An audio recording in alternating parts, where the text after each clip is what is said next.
All right. So check this out. Brock and Doc show. The Brock is flying solo today. Yes, the reason why the Brock is flying solo is because the Brock just watched WWE Fastlane. Now, let me just say this.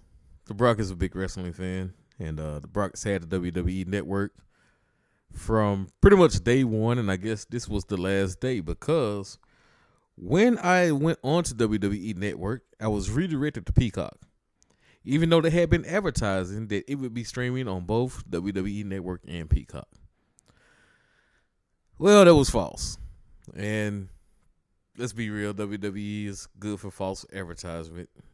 Why I still pay monthly to watch it, I have no idea. But anyway, I go to Peacock, sign up. Pretty simple. And then I saw some stuff on Peacock that I will like to watch later on. So, but I didn't get the full Peacock package. I just got the what was it, $5 WWE Network package. But they give you like a month of everything, and so I'm finna watch the mess out of Good Times over the next 3 or 4 days. But like I said, they got a lot of good stuff on it. But man, I already got Netflix and Hulu. I have enough streaming services. So anyway, back to WWE Network. Back to Fastlane. All right, Fastlane. Let me just say, I have not been watching WWE regularly. It has not been exciting to me. You got a couple of things that are really good, like whatever Bobby Lashley has going on. His stuff is pretty good, so I watched that. The Roman Reigns stuff is pretty good. But for the most part, the show on the whole itself, it's just a lot of stuff I don't want to see. But there are bright spots, and the first match actually involved people I like watching. I like Bianca Belair. I have liked Bianca Belair since her first, the Women's Classic. Yeah, the women's tournament. That's when I really first noticed Bianca Belair and Shayna Baszler, actually. I became fans of both of them during that time.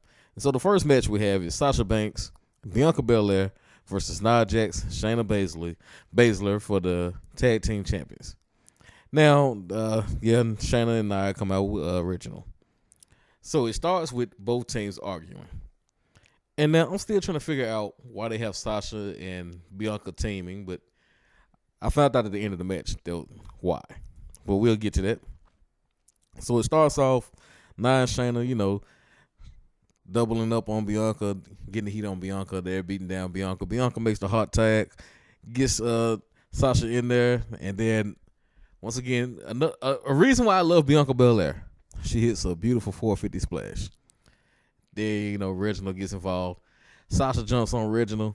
And then, they hit a nice little double team. Sasha gets the bank statement on Shayna. And Nia is coming in to break up the pin. Bianca runs in to get Nia. And boom. Nia knocks Bianca onto Sasha. Sasha gets mad, talking about she had him. They argue. Shayna rolls her up. So after the match, they argue some more. And Sasha slaps Bianca.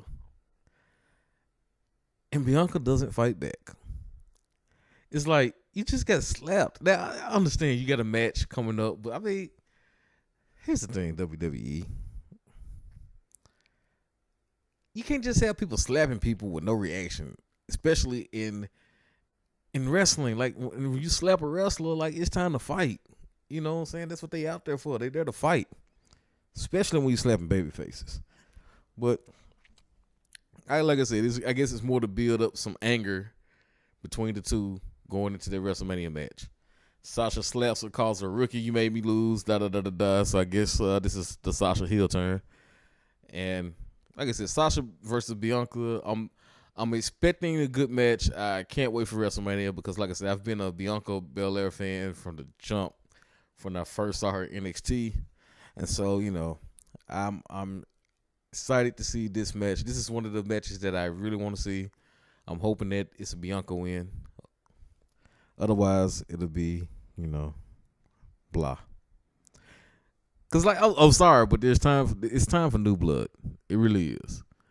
It really is. And not that Sasha's old or anything, but like Sasha is pretty much part of the establishment. Like when the four horsewomen came up, it was so great to see. But three came up and then Bayley later. But they immediately came up and they were immediately at the top. Like they were already just more talented and better than the other women. So from their onset, they were pretty much like the top crew. And so now it's like seeing other people get added to it. That's the Bianca Belairs and the Shayna Baszlers. The people that come up now. Rhea Ripley is on her way up. This is the new. Now I'm not saying push them out of the way. I'm just saying now we have a very strong women's division with a lot of talented women. But anyway, as we move on the show, we see that Shane is injured and he can't wrestle. And so Elias and Gunner, what's Gunner? Oh, man, look, the dude, we're just going to call him Gunner because I can't even remember his WWE name. But they go to talk to Shane. And obviously you can see it's pretty clear Shane's going to put them in his place because he's not going to wrestle Braun. Well, you know what? I'm going to say that for that match. So anyway, next up we have Apollo Crews versus Big E. And when it comes to Apollo Crews and Big E, let me just say I'm happy that these guys are feuding and they both have good gimmicks. Like Apollo Crews was in NXT at that point in time where NXT was like the best wrestling show in the world. Because NXT had a stretch, I want to say from whenever Neville, also known as Pac, was champion going to Nakamura, the end of Nakamura's reign, which is 2017. So I would say that's 2013 to 2017. That 4-year stretch, man, NXT it was so many great guys. And Apollo Crews happened to be there. Maybe Apollo came in 2017. I have to look. But Apollo Crews came in, and he was just one of those guys that it's like you could see how good of a wrestler he was, but there was never really a gimmick to him. Even in NXT, like he was just like, he's good. He smiles. There's nothing there promo-wise. There's nothing there really personality-wise, but the dude is good in the ring. You know what I'm saying? He looks solid. But now he has a personality. Like, it's like now I want to see this dude. You know what I'm saying? It's like he's not just a good wrestler, but now there's something to see. And his early career kind of mimics Big E's as well. Because, like, when Big E came up to the main roster, Big E, we were excited to see Big E. Well, if you watched NXT, you were excited to see Big E on the main roster. But he comes in with Dolph and AJ. But like I said, there's not much personality there. And, he's kind of around and give him a couple title runs, but still it's nothing special. Put him with the New Day, and boom, Big E explodes. But now it's been a while, and we still want to see Big E like an aggressive Big E. And so, all the time the New Day is over, but like, come on, man. We still expect more out of Big E. But now it's like, it's starting to happen. And so now you got these two feuding against each other. Two guys that are really strong. Two guys that are really good. And, man, like I said, it was a good match. It starts off with Big E with the spear through the ropes. And how he never hurts himself doing it, I don't understand. But, hey, good job. So, anyway, like I said, the whole match is good. And then we get to the ending. And it's like a pin. Was it supposed to end there? Was it a botch? Don't know. Not sure. But anyway, Big E gets the win. And so Apollo just hits him with a bunch of angle slams after the match. Just beating him down. It's like, okay, I do want to see this again. Hopefully we see this. The Intercontinental title, WrestleMania, Big E versus Apollo. I'm saying, man, those two guys going against each other is like, it's fun to watch, man, because like I said, it's fun to watch, and I can't wait for WrestleMania to watch that. I liked the match here. The ending was weird, but the beatdown, I was cool with. So we leave there, and then now it's time for Elias, and he's in the ring, and Shane says, "No, no, no, no, no. You have to wrestle Braun." Now let me get back into the Shane Braun thing. Shane McMahon beating up Braun Strowman last Monday. That was one of those AEW might win this war moments. Because, I mean, like, that was just the stupidest. Like, Braun Strowman regularly beats up tag teams. He kicks the crap out of everybody, but yet Shane McMahon beat the dust off of him and put the Nickelodeon green slime on him. I mean, come on. I mean, seriously. And so it was just, that's one of those things I'll say. It's not that AEW is so great. It's just that WWE may run off so many people that AEW just catches them in the process. I mean, seriously, like that. Trust me, AEW has a lot of stupidity of its own, but I don't think they're running off their fan base, whereas WWE is. But anyway, we get to the match, Elias versus Braun, and it looks like an Elias versus Braun match. Well, look, Braun just beats him up. Elias gets a couple moves here and there. Gunner interferes, but to no avail. Power slam, boom, 1, 2, 3, Braun wins. And don't get me wrong, I have no problem with that. It was just getting into the match. Because, yeah, I'm one of those people that, Braun should just beat the crap out of people and power slam them. He's good at it. That's what I want to see him do. Next, we have Seth Rollins versus Nakamura.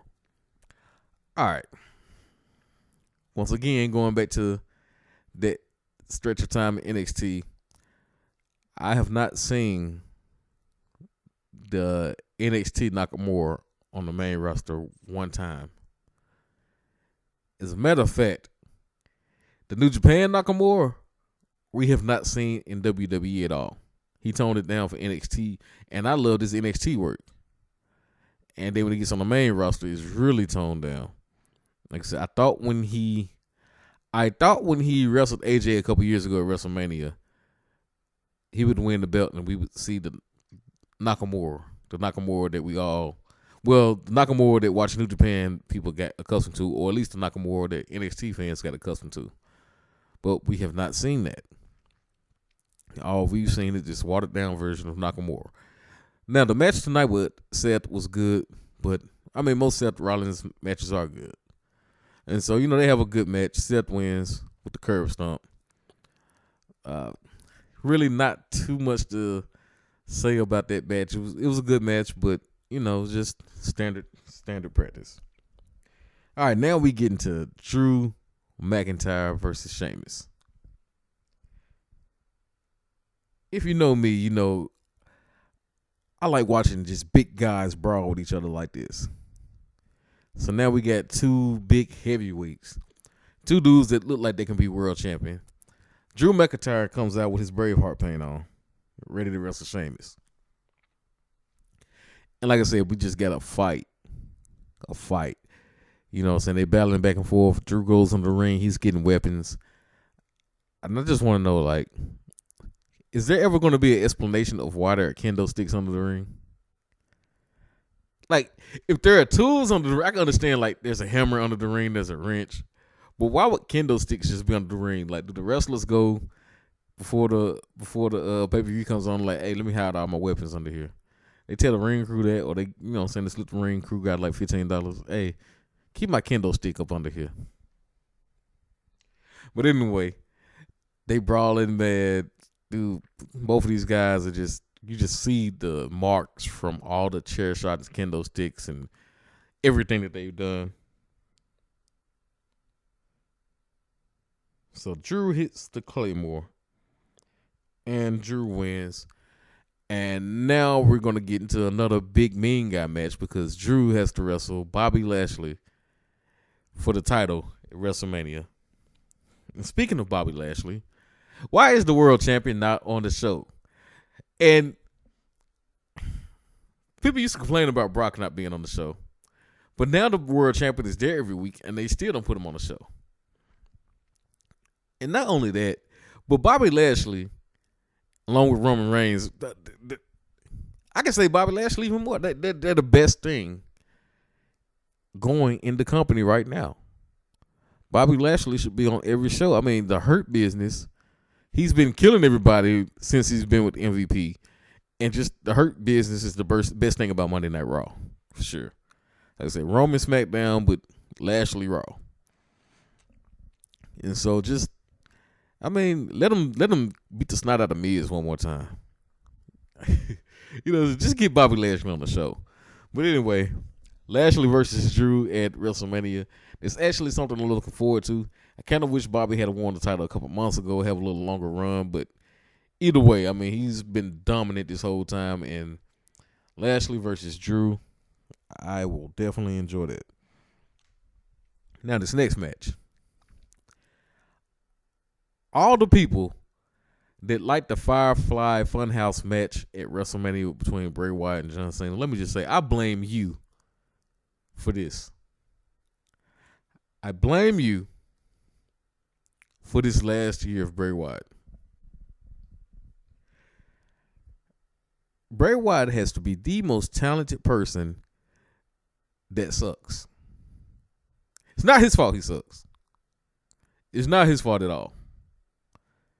They just give him crap. And he has a way of just getting anything over. But this right here just sucks. All right. I feel bad for this guy. This guy probably could have got Husky Harris over. And then he comes in when he first comes in as Bray Wyatt, I mean, the dude was great and he had the Wyatt family. Like I said, his promos were amazing. Like it was just this feel, like it gave you the big fight feel, and then he just never won matches. They broke up the Wyatt family. And then again, he loses like every pay-per-view. They put him with Matt Hardy. Dude gets that over. All right. That ends. And then they go to the Firefly Funhouse. He's getting that over. And then there's The Fiend. He has those matches with Seth Rollins where everybody goes, what the hell is this?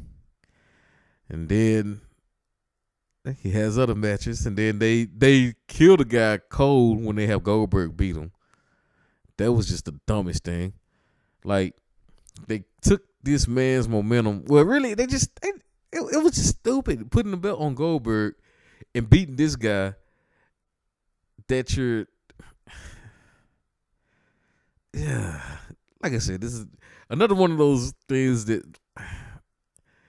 AEW doesn't have to be good. They just have to just keep their core audience and get a few more people to watch. They don't have to be good because WWE is going to implode on themselves. So anyway, up into the Firefly Funhouse match. That was just I understand there was no audience. They had to figure something out. It was different. It was a new scenario. They didn't know what to do. But the fact that they did that crap and people went online and said they liked it, that's what got me. People said they liked it. So, of course, since there's no crowd, they're going to continue doing this crap just because. And so there's stupidity upon stupidity upon stupidity. Then we get to where Randy Orton burns Bray Wyatt alive. Now, they've made me hate Alexa Bliss too. Through this entire feud, when Bray's been gone and it's Alexa Bliss and Randy Orton, whenever I see either one of them on my TV, I change the channel. Seriously, I just change the channel. I don't watch. Anytime I see either one of them. And so for this match, I stopped watching. I went and did something else. I turned on a basketball game. And then when I turned it back, Bray was in the ring. So I'm guessing this was hell, I don't know. I really didn't pay attention. I turned it off. Like I watched the basketball game for a little while because I just have a rule. If I see Alexa Bliss, I'm turning the TV off. And what's funny is like, not that I was just this big Alexa Bliss fan, but like she was one of those women. Like she was doing a good job. She could get heat. She could talk. Her and Nikki Cross, they were a good team. Before she got with Nikki Cross, she was a good heel. It was easy to hate the little small chick. And then, she got with Nikki Cross. I like that. But this right here is not, I love to hate anybody in this feud. I just turn it off. Like, MJF is somebody I love to hate, meaning I want to see somebody beat the snot out of that dude. I leave the TV on so that I can see somebody beat the snot out of him. But this is one of those, I'm just going to turn the TV off. Oh, yeah, there was something with R-Truth earlier, long before that. I forgot about it, but didn't look at that either. Oh, yeah, and also a recap of Retribution. as I mentioned, turning the TV off. And you know what's funny? The guys, at least one guy in Retribution, Dominique Dijakovic, I like him. But this whole Retribution thing was stupid. I hope it's the breakup of Retribution and they take their mask off and go by the names they were using in NXT. Or just don't do this anymore. They just wasted 5 people. Mia Yim, I'm sorry. Shane Thorne, Dominique Dijakovic, Dio Madden, Mustafa Ali. They just gave you all crap and you did your best. Hey, I don't blame you guys. You got to do what you're told. You're at work. Boss asks you to do this. No matter how stupid it is, you just gotta do it. They pay you a lot of money. But yeah, they did you guys no favors. None at all. And Mustafa Ali had he had some momentum. Seriously, they could have just let that guy wrestle and he'd have been all right. Because I think Kofi took his spot a couple years ago. But if they would have just let that guy work, maybe he could have worked his way back into that spot. But no, they had to do Retribution and give him names like T-Bar and Slapjack and Reckoning. And I don't even know the other one name, but yeah. Sucked. So anyway, let's get to our main event. Roman Reigns versus Daniel Bryan. They should have turned Roman years ago. Because, he's so much. Don't get me wrong. Roman's matches were always good. But it seems like Roman being the bad guy and telling everybody, acknowledge me. This just feels more. It just seems like he's more comfortable with this. It feels more right to him. They don't give him this suffering, succotash, and stuff like that to say. And as per usual, Roman Reigns matches, it starts slow. But like I said, it's per usual. But the one thing about Roman Reigns matches, they all kind of start like that. They kind of slow, methodical. But then they pick up. And when it gets going, dude, it's very exciting. And when you got somebody like Daniel Bryan, a guy who I have been a fan of from the first time I saw him. I'm in Memphis, Tennessee. I live in Memphis, born and raised. All right. In Memphis, there's always been Memphis Wrestling on Channel 5, right? And at one point in time, Memphis was the developmental territory for the WWE. And that's when I first saw Daniel Bryan, like 20 years ago. I think it was 2000, 2001, something like that. Daniel Bryan is here as the American Dragon, and he's wrestling Spanky, also known as Brian Kendrick. And I became a fan of both those guys instantly. I think R-Truth was here at the time as well. I think those would be the 3 names that everyone would know. Crash Holly, Vic Grimes. Well, no, actually, they came after Crash Holly and Vic Grimes. I'm sorry. They came after those guys. But anyway, it was just seeing those guys, it was like, man. And so I followed the American Dragon up until his time in Ring of Honor. And Man, speaking of Ring of Honor, like that time of Ring of Honor, American Dragon, CM Punk, Joe, AJ for a little bit, Daniels, Homicide, Low Key. Dude, Ring of Honor was special in that area. Well, not so much Ring, but those guys are special, obviously, because they're all still big stars.